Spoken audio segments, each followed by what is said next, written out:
नमस्कार साथियों, उम्मीद है आप सभी अच्छे होंगे, मस्त होंगे, ज़बरदस्त होंगे। बहुत सारे बच्चों का क्वेरी से आ रहा समस्याएं आ रही है कि आरपीएफ जो है कांस्टेबल एसआई का जो फॉर्म भरवाया गया था, इसके एग्ज़ाम में डिले क्यों हो रहा है, आखिर कब तक ले एग्ज़ाम जो है आपका हो सकता है। पूरा बात जो है इस वीडियो में बताएंगे, वीडियो को ध्यान से देखिएगा। सबसे पहले जो है आप लोग को पूरा ये व्यू जो है देखना ज़रूरी है, आपके माइंड से निकल गया होगा। देखिए जो वैकेंसी आपका जो आया हुआ था, टोटल मिला करके 4660 वैकेंसी था आरपीएफ जो है, और कांस्टेबल और एसआई के लिए। कांस्टेबल अलग था, एसआई अलग था, दोनों मिक्स होकर कितना था 4660 था। और उसमें जो है 4208 जो है कांस्टेबल के लिए था, 4208 सिर्फ कांस्टेबल के लिए था, और 452 सिर्फ जो है एसआई के लिए था, है ना, सब इंस्पेक्टर के लिए था। और ये जो कांस्टेबल था जो 10th पास कर गए है ना, उसके लिए था। 10th पास कर गए उसके लिए कांस्टेबल के लिए था।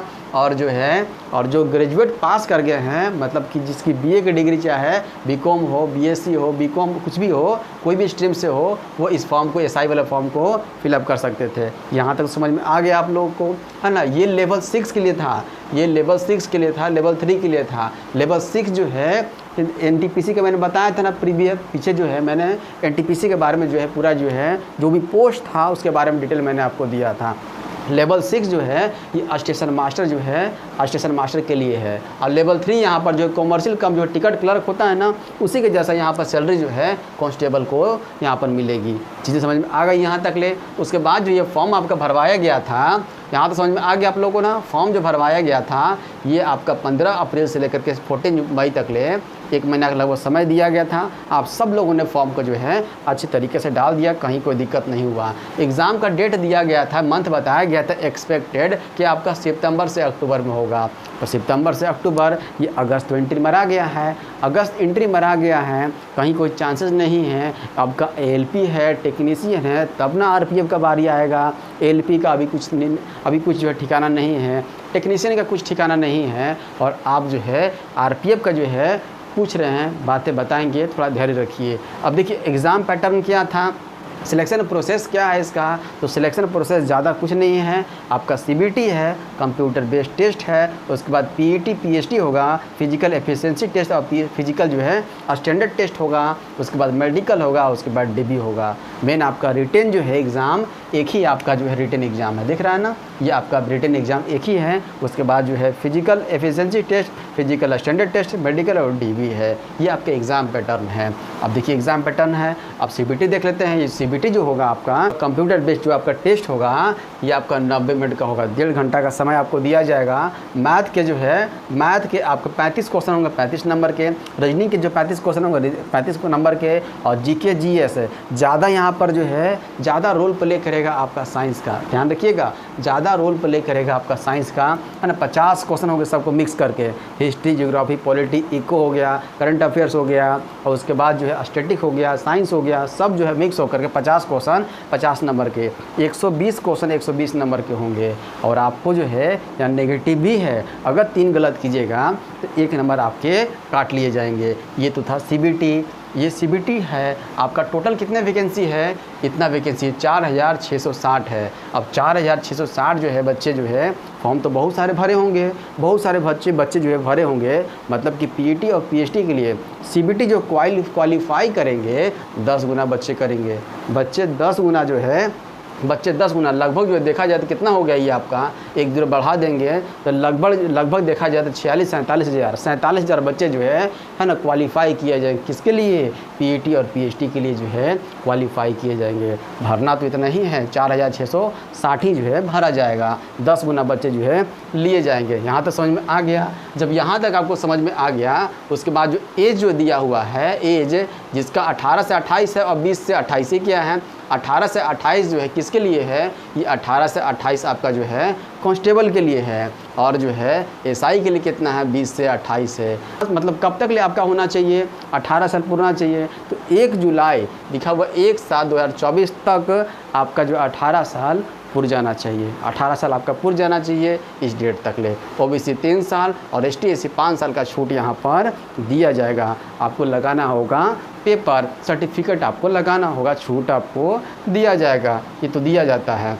अब देखते हैं फिजिकल, देख लेते हैं। फिजिकली मोस्ट इंपॉर्टेंट है, जानना ज़रूरी है आपका। देखिए फिजिकल जो है सब इंस्पेक्टर के लिए अलग है और फिजिकल जो है कांस्टेबल के लिए अलग लिखा हुआ, मेंशन किया हुआ। पहले रनिंग होगा आपका, देखिए है ना, रनिंग होगा इसमें 1600 मीटर जो होगा, 1600 मीटर जो है मेल के लिए है ना 6.5 मिनट जो है समय दिया जाएगा, कुछ नहीं है, पैदल चलना है एक तरह से देखा जाए। 1600 मीटर है और आपको जो है 6.5 मिनट, मतलब कि 6 मिनट है ना 30 सेकंड का समय आपको दिया जाएगा मेल के लिए। वही फीमेल के लिए जो है हाफ कर दिया गया, 800 मीटर है, 4 मिनट में क्या करना है, चलना ही है एक तरह से देखा जाए तो।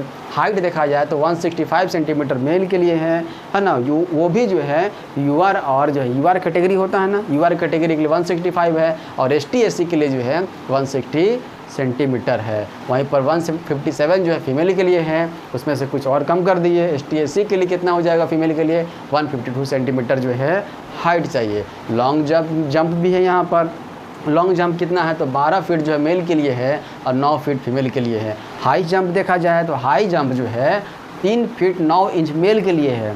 कौन सा हाई जंप जो है 3 फीट 9 इंच जो मेल के लिए है, वहीं 3 फीट जो है ना फीमेल के लिए जो है यहाँ पर रिक्वायरमेंट किया गया है। समझ में आ गया। ये सभी जो है सब इंस्पेक्टर के लिए था। अब देख लेते हैं कांस्टेबल के लिए। कांस्टेबल की रनिंग में कोई चेंजेस नहीं है, 1600 मीटर है मेल के लिए, 800 मीटर है फीमेल के लिए, पर यहाँ पर टाइमिंग पर चेंज है। यहाँ पर 5 जो है 45, मतलब कि 5 मिनट 45 सेकंड का जो है समय दिया जाएगा। यहाँ पर कितना समय दिया जा रहा था तो 6.5 मिनट का समय दिया जा रहा था, यहाँ पर जो है 5 मिनट 45 सेकंड का जो है समय दिया जाएगा। वहीं फीमेल के लिए जो है 3 मिनट 40 सेकंड का समय दिया जाएगा। यहाँ पर तो 4 दिया जा रहा था, यहाँ पर कुछ कम दिया जा रहा है। उसके बाद हाइट देखा जाए तो 165 तो ऊपर भी था मेल के लिए और 157 जो है फीमेल के लिए था। यहाँ पर ST/SC के लिए जो है 160 है मेल के लिए, वहीं पर 152 जो है ST/SC के लिए फीमेल के लिए हो जाएगा। ये क्या है, ये आपका हाइट है। लॉन्ग जंप देखा जाए तो यहाँ 14 फीट है, यहाँ कितना फीट था 12 फीट था, देख रहे हैं ना। यह लॉन्ग जंप जो है 14 फीट है मेल के लिए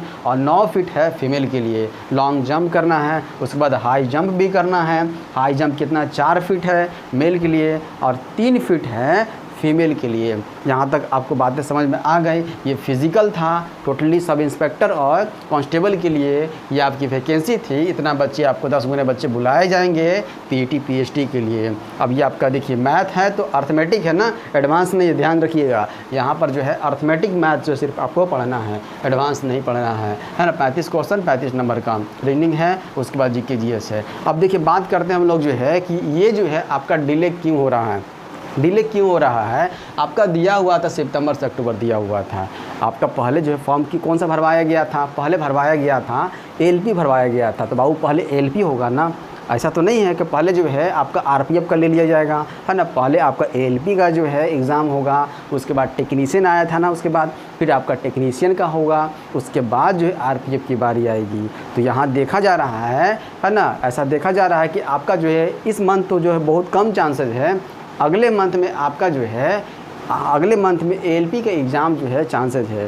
तो LP होगा, उसके बाद टेक्नीशियन होगा, उसके बाद जो है आपका क्या हो जाएगा RPF हो जाएगा। मतलब ये लिखा तो है सितंबर अक्टूबर, पर आपका जो है चला जाएगा। ये कब चला जाएगा है ना, ये अक्टूबर से नवंबर आपका ये चला जाएगा। ये अक्टूबर से नवंबर के बीच में आपका कभी भी ले लिया जाएगा एग्ज़ाम।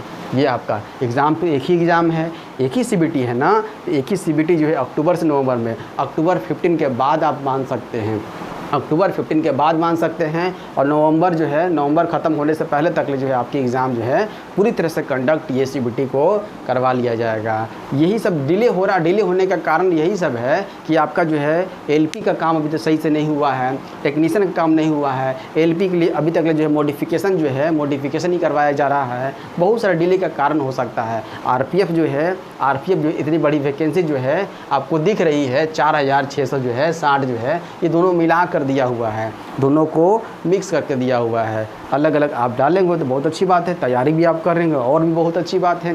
तैयारी में लगे रहिए। और भी कोई इन्फॉर्मेशन आता है तो मैं आप लोगों को इस वीडियो के माध्यम से आप लोगों को प्रोवाइड कर दूंगा। चैनल से आप जुड़े रहिएगा। देखिएगा आपका एग्ज़ाम जो है कब होगा, अक्टूबर से नवंबर हो जाएगा। आप जो है अगर फॉर्म डाल दिए हैं तो कहीं कोई दिक्कत नहीं है, आप तैयारी में लगे रहिए। भटकिएगा तो भटकते रह जाइएगा आप जो है। अगर आपको एक सिलेक्शन लेना है तो आपको भटकने की ज़रूरत नहीं है, बस तैयारी में लगे हैं, तैयारी में लगे रहिए। अगर ये सब के आप चक्कर में रहिएगा तो आप जो ना तैयारी सही से कर पाइएगा और ना तो आप जो है इसका सही विवरण जो है आप लोग को सही मतलब इन्फॉर्मेशन आपको सही से मिल पाएगा। बस चीज़ें सिर्फ जो है आपके यूट्यूब पर जो है चीज़ें एक देखिएगा तो बहुत सारी चीज़ें खुल जाती है, उसी में आपका समय चला जाएगा। पढ़ाई कर रहे हैं सही से आप पढ़ाई कीजिए, यही आपका 3 सब्जेक्ट जो है फोकस करना, मैथ है, रीजनिंग है और जीके है। और ये सभी चीज़ें जो है ये मैथ, रीजनिंग, जीके जो है एलपी में भी काम आ जाएगा, टेक्नीशियन में भी काम आ जाएगा, आरपीएफ में भी काम आ जाएगा, एनटीपीसी डालिएगा तो एनटीपीसी में भी काम आ जाएगा, ग्रुप डी में काम आ जाएगा।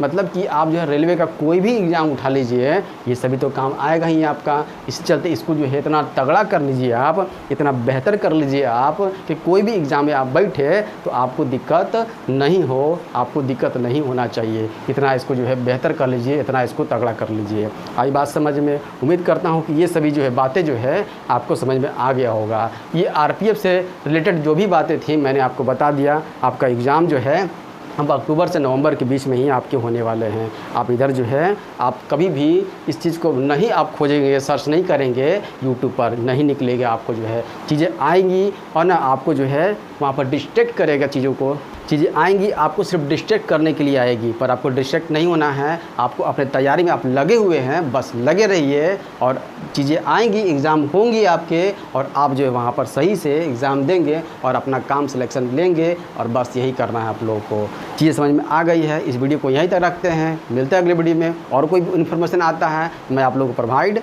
कर दूँगा। धन्यवाद।